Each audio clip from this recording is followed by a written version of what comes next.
Her bedroom door was slightly ajar. It shouldn't have been.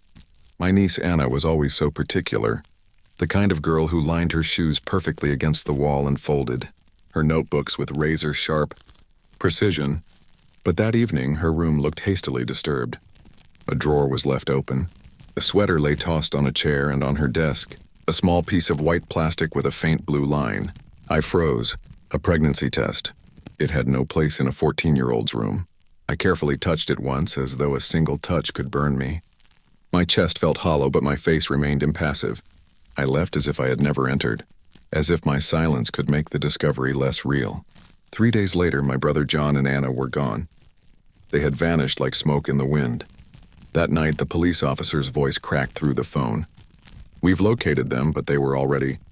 He trailed off. The words he didn't want to speak hung in the air. The silence pressed down on me like a physical weight, and my hand tightened around the receiver. I didn't cry. Not then, not yet. The house felt hollow without them. John's jacket still hung by the front door. Anna's school books lay open on the table, a half-finished sentence left behind. But beneath the perfect order, behind the surface, I felt the deception.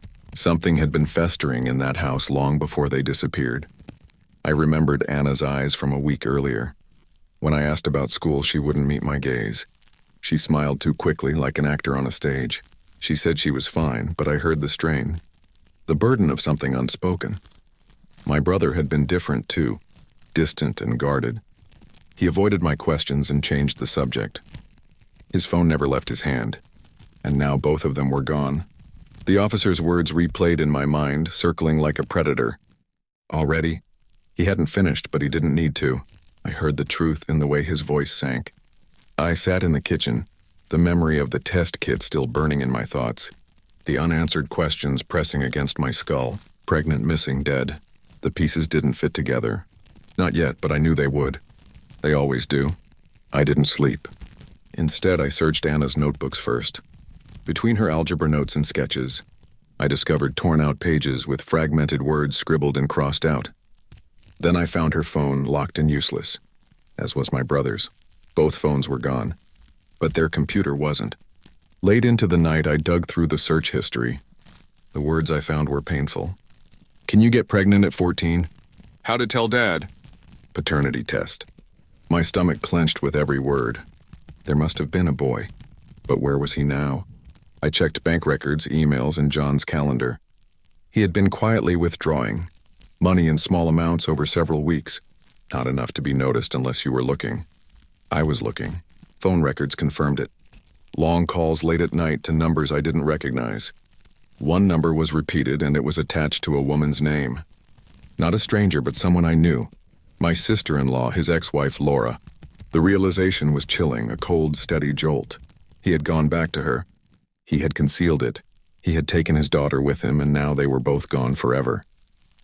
I closed the laptop gently, as if the machine could feel the rage building beneath my skin. The police finally called me in. 2 bodies were confirmed. A car was found submerged in a river about 30 miles north of Seattle.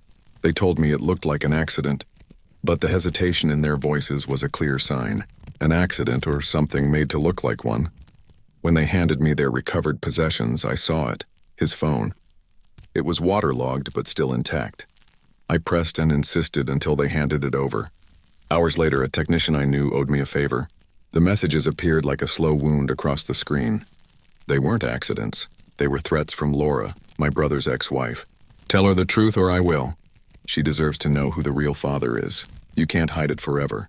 And then came my brother's replies, filled with pleading anger and desperation. The pregnancy test wasn't about a boy. It was about him. My breath caught. My niece wasn't just his daughter. She was also his secret.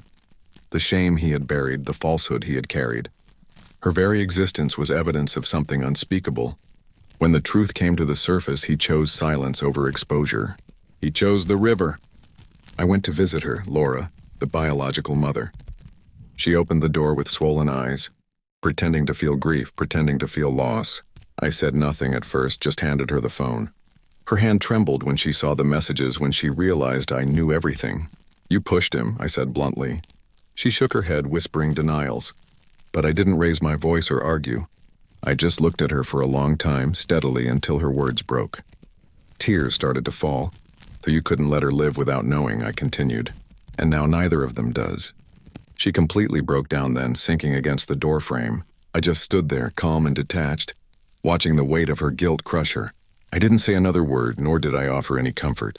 I just left the truth in her hands, a weapon turned inward. I walked away from her house without a single look back. The air was crisp, the night was cold, but inside I felt nothing. No grief remained, no pity, just a cold clarity. My brother had drowned in his own lies.